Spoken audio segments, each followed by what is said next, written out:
আমার নবী, আমার দয়াল নবী, মায়ার নবী, রাহমাতুল লিল আলামিন বাবাকে দেখে নাই, জন্মের আগে বাবা হারাইছে, ছোট্ট বয়সে মা হারাইছে, ছোট্ট বয়সে মাও হারাইছে। আবার প্রাণের ভাইয়েরা গভীরভাবে খেয়াল করেন, কথাগুলি মনোযোগ সহকারে শোনার চেষ্টা করেন। আমার প্রাণের ভাইয়েরা, মসজিদে নববীর ভিতরে আমার নবী রাহমাতুল লিল আলামিন বসে আছেন, সাহাবায়ে কেরামদেরকে নিয়ে বসে আছেন, গোল হয়ে বসে আছেন, বিভিন্ন বিষয়ে আলোচনা করতেছিলেন। সময়টা যোহরের ওয়াক্ত শেষ হয়ে গেছে, আসরের ওয়াক্ত আসে আসে, এমন একটা ভাব, এমন একটা সময় আমার নবীজি সাহাবায়ে কেরামদেরকে নিয়ে বসে আছেন। এমন সময় দেখা গেল মসজিদে নববীর ভিতরে হুর হুর হুর হুর করে একজন বৃদ্ধ মহিলা টুক টুক টুক টুক করে পায়ে হেঁটে হেঁটে এগিয়ে যাচ্ছে। আবার নবীজি রাহমাতুল লিল আলামিন দয়াল নবীজি আমার, মায়া নবীজি আমার, একটা পর্যায়ে দেখে আবার নবীজি দাঁড়ায়া গেলেন। আমার নবীজি দাঁড়ায়া যাওয়ার পরে সাহাবায়ে কেরাম দেখলেন একটা বৃদ্ধ মহিলা হেঁটে হেঁটে মসজিদে নববীর ভিতরে ঢুকছে।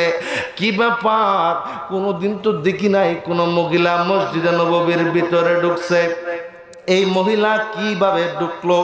আবার আস্তে আস্তে আগায়া যাইতেছে, আগায়া যাইতেছে, থামেও না, ছোট্ট একটা লাঠির উপরে বর করে করে করে করে যাইতেছে।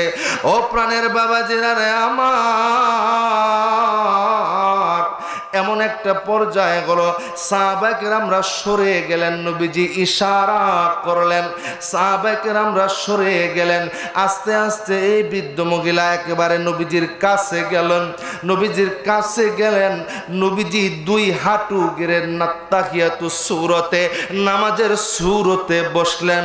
ওই বৃদ্ধ মহিলাও নামাজের সূরতে বসলেন, একেবারে আমার নবীজির হাঁটুর সাথে হাঁটু মিলাইয়া, একেবারে হাঁটুর সাথে হাঁটু মিলাইয়া আল্লাহু আকবার, ইয়া রাসূলুল্লাহ, একই কাণ্ড কোনদিন তো দেখি না। মসজিদে নববীর ভিতরে কোন বৃদ্ধ মহিলা, কোন কেউ পর্যন্ত কোন মহিলা এইভাবে আসে নাই। এইভাবে বৃদ্ধ মহিলা আসলো, সাহাবায়ে কেরাম সাইড হয়ে গেল। আবার নবীজির হাঁটুর সাথে হাঁটু মিলাইয়া, হাঁটুর সাথে হাঁটু মিলাইয়া অনেকক্ষণ কথা বলল। আমার নবীজি মাথাটা নিচ করে দিয়া এমন ভাবে শ্রবণ করতেছিল, যেমনি ভাবে ছাত্র যেমনি ভাবে শিক্ষকের সামনে বসে একেবারে আদবে, একেবারে নুইয়ে নুইয়ে, একেবারে মাথা নিচু করে দিয়ে এমন ভাবে কথাগুলি শুনতেছিল, মনে হইতেছিল বৃদ্ধ মহিলা শিক্ষক, আমার নবীজি ছাত্র। একটা পর্যায়ে হলো বৃদ্ধ মহিলা উঠে দাঁড়ালেন, আমার নবীজিও উঠে দাঁড়ালেন। এমন একটা সময়, ও প্রাণের বাইরে আমার, আবার নবীর দরবারে আদব ছিল, সাহাবায়ে কেরামরা পিছনে পিছনে আসতো, বৃদ্ধ মহিলা ঘুরে চলা শুরু করে দিল, আমার নবীও আস্তে আস্তে চলা শুরু করে দিল। এইভাবে মসজিদে নববী থেকে বের হয়ে গেল, যাইতে লাগলো, আমার নবীজিও যাইতে লাগলো, যাইতে লাগলো, যাইতে যাইতে খেজুর বাগানের একটা গাছের সাথে নবীজি হাত দিয়া ধরে দাঁড়ায়া রইল। বৃদ্ধ মহিলা যাইতে লাগলো, যাইতে লাগলো, যতক্ষণ পর্যন্ত দেখা যায়, যতক্ষণ পর্যন্ত দেখা যায়। আবার নবীজি অপলক দৃষ্টিতে তাকায়া রইল, কোনো কথা বলেন না, কোনো কথা বলেন না, দুই চোখ বেয়ে জোর জোর করে পানি পড়তেছিল। আল্লাহু আকবার বলেন না, ইয়া রাসূলুল্লাহ। আমার প্রাণের ভাইরা, গভীর মনোযোগ লাগা, দিলের কানটা লাগা। ও প্রাণের বাবাজিরা রে আমার, নবীজি চোখ মুছতে লাগলেন, মুছে মসজিদে নববীর ভিতরে ফিরে আসলেন। সাহাবায়ে কেরামরা প্রশ্ন করে, ইয়া রাসূলুল্লাহ, ইয়া হাবিবাল্লাহ, নবী গো, ও গো মায়ার নবী, এমন ঘটনা তো কোনোদিন দেখি নাই, এমন ঘটনা তো কোনোদিন ঘটেও নাই। বৃদ্ধ মহিলা আসলো, একেবারে আপনার হাঁটুর সাথে হাঁটু লাগাইয়া বসলো, কি যেন বললো, আপনি নুইয়ে নুইয়ে নুইয়ে নুইয়ে শুনলেন, উঠে দাঁড়ালো, আপনি উঠে দাঁড়ালেন, চলে গেল, আপনার দুই চোখ বেয়ে টল টল টল টল টল টল করে পানি পড়ে। ও আবার প্রাণের ভাইরা, আবার নবীজি আরো কান্না, জোরে জোরে কান্না আরম্ভ করে দিল। সাহাবায়ে কেরাম কান্দে, আমার নবীজিও কান্দে। ইয়া রাসূলুল্লাহ, কি হইছে গো, কিসে আপনাকে এত আবেগ তাড়িত করলো, আপনার চোখ বেয়ে জর জর জর জর করে পানি পড়ে গো ইয়া রাসূলুল্লাহ। আমার নবীজি ডাক দিয়ে বললেন, সাহাবীরা রে, উনি কে তোমরা চিনো না, উনি কে তোমরা জানো না, উনি তায়েফ থেকে আসছিল, আমার মা, আমার দুধমা হালিমাতুস সাদিয়া আমার সাথে দেখা করার জন্য আসছে। বলুন আল্লাহু আকবার। আমি মায়ের আদর পাই নাই, আমি জন্মের পরে বাবা হারাইছি, আমি বাবাকে আমি দেখি নাই, আমি মায়ের আদর পাই নাই। যিনি আমাকে মায়ের আদর দিয়া বড় করলো, আহা কেমন আদর, এই আদরের কোনো তুলনা হয়নি। বলেন, বাবার আদরের সাথে কোনো তুলনা হয় না, মায়ের আদরের সাথে কোনোদিন কোনো তুলনা হয় না। আবার প্রাণের বাইরা,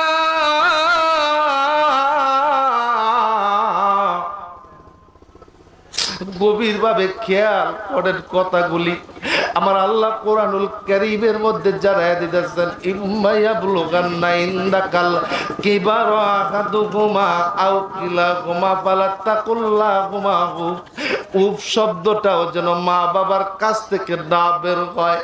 ও প্রাণের বাইরে আমার,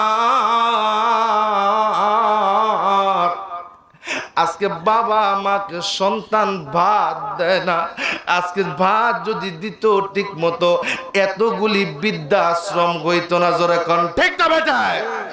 আবার প্রাণের ভাইরা, আজ থেকে 10-12 দিন আগে আমি আমার এলাকা দিয়ে আসতেছিলাম, হঠাৎ করে আমার একটা বন্ধুর সাথে দেখা হলো, ও ডাক্তার। আমি বললাম, ডাক্তার কিরে দৌড়াইয়া কই যাস? কয় আমাদের একটা বড় ভাইয়ের আব্বা হঠাৎ করে দেখা গেল স্ট্রোক করছে, দৌড়াইয়া হসপিটালে নিয়ে আসছে। দৌড়াইয়া যাইতে লাগলো, আমি মোটর সাইকেলটা রাখলাম, বললাম যাইয়া দেখি কে। আমাদের পরিচিত একজন মোহাব্বতের মানুষ, খুব আদর করে আমারে। এমন একটা অবস্থা, বাবা স্ট্রোক করছে, হসপিটালের মধ্যে নিয়ে আসছে। অপারেটের বাইরে আমার হসপিটালে নিয়ে আসার পরে অক্সিজেন মাস্ক লাগাইলো, লাগানোর সাথে সাথে দুনিয়া থেকে বিদায় হয়ে গেল। ইন্না লিল্লাহি ওয়া ইন্না ইলাইহি রাজিউন। আমার পরের বাইরে দেখেন দুনিয়া কত নিষ্ঠুর। আপনি কার জন্য? সন্তানের জন্য। আপনি ঘুষ খাইলেন, আপনি সুদ খাইলেন, মানুষ ঠকাইলেন, অন্যের সম্পদ আত্মসাৎ করলেন। আমি দেখলাম বাবাটা দুনিয়ার থেকে বিদায় হয়ে গেল। বিদায় হয়ে যাওয়ার আগে এক পরিস্থিতি, বিদায় হয়ে যাওয়ার পরে আর এক পরিস্থিতি। অনেকক্ষণ দাঁড়ায় রইলাম, অনেকক্ষণ চেয়ে চেয়ে চেয়ে চেয়ে দেখলাম। আমার মনে পড়ে সন্তান ছাড়া বাবায় কোনোদিন ভাত খাইতো না, সন্তান ছাড়াই বাবায় কোনোদিন খাবার খাইতো না। বাসার কাছে হয় প্রায় দেখতাম 12টার দিকে 1টার দিকে মাহফিল করে বাসায় যাইতাম, দেখতাম বাবা বারান্দার মধ্যে পায়চারি করে, বুঝতাম ছেলে এখনো ঘরে আসে নাই, ঘরে আসে নাই। এত আদরের সন্তান, এত আদরের সন্তান দুনিয়ার থেকে বিদায় হয়ে গেল। এত আদরের সন্তান অনেক বছর পরে একটা ছেলে হয়েছে, সেই ছেলের জন্য কত মায়া ছিল। আমার প্রাণের ভাইয়েরা, দুনিয়া থেকে বাবা বিদায় হয়ে গেল, দীর্ঘক্ষণ পরে যখন ইমার্জেন্সি বিভাগ থেকে যখন লাশটা যখন বাহির করব, বাহির করে যখন ভ্যানে তুলবো, আমি দেখলাম সন্তান বাবার লাশটা ধরে না, বাবার লাশ ধরতে ভয় পায়, ভয় পায়। আল্লাহ আকবার। কার জন্য টাকা করো, কার জন্য পয়সা করো, একটা ঘন্টা তোমারে বিছনার মধ্যে রাখবো না, একটা ঘন্টা তোমারে বিছনার মধ্যে রাখবো না, ওই কবরের মধ্যে কেউ তোমার সাথে যাবে না, সন্তান যাবে না, কেউ যাবে না, কেউ যাবে না। আবার প্রাণের ভাইয়েরা, আবার নবীর প্রতি যদি ঈমান থাকে, ভালোবাসা থাকে, ওই নবী আপনার কবরে সেই দিন আসবে, নবী আপনার জন্য সুপারিশ করবে। বলুন সুবহানাল্লাহ। আল্লাহুম্মা সাল্লি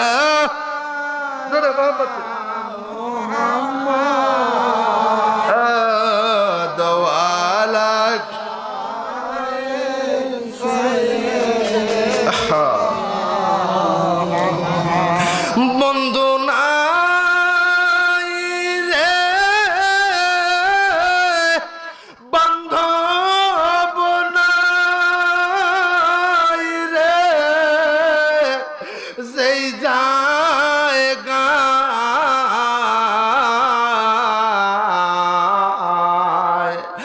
বন্ধু নাই রে, বান্ধব নাই রে, যেই জায়গায় সেই জায়গা বান্ধব নবী মুস্তাফায়, সেই জায়গার বান্ধব নবী মুস্তাফায়। আল্লাহুম্মা সাল্লি আলা মুহাম্মাদ ওয়া আলা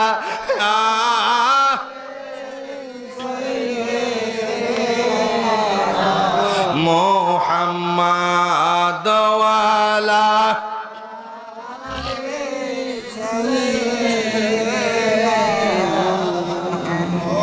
আবার প্রাণের ভাইরা, গভীর ভাবে খেয়াল করেন, যে সন্তানকে এত আদর করলেন, সন্তানও সেদিন হবে না। ও প্রাণের বাবাজিরা আমার, এই জন্য আমার প্রাণের ভাইরা, আমাদেরকে সংশোধন করতে হবে, আমাদেরকে ইবাদতের দিকে যুক্ত হবে, আমাদেরকে আল্লাহর ওলির নেসবতে আমরা আসছি, আমরা কিছু কামাই করে নিয়ে যাওয়ার জন্য। আমরা তো মানুষ, গুনাহ মার্কা মানুষ। আবার প্রাণের ভাইয়েরা, গভীরভাবে খেয়াল করেন, বলতেছিলাম ইবাদতের কথা, আমলের কথা।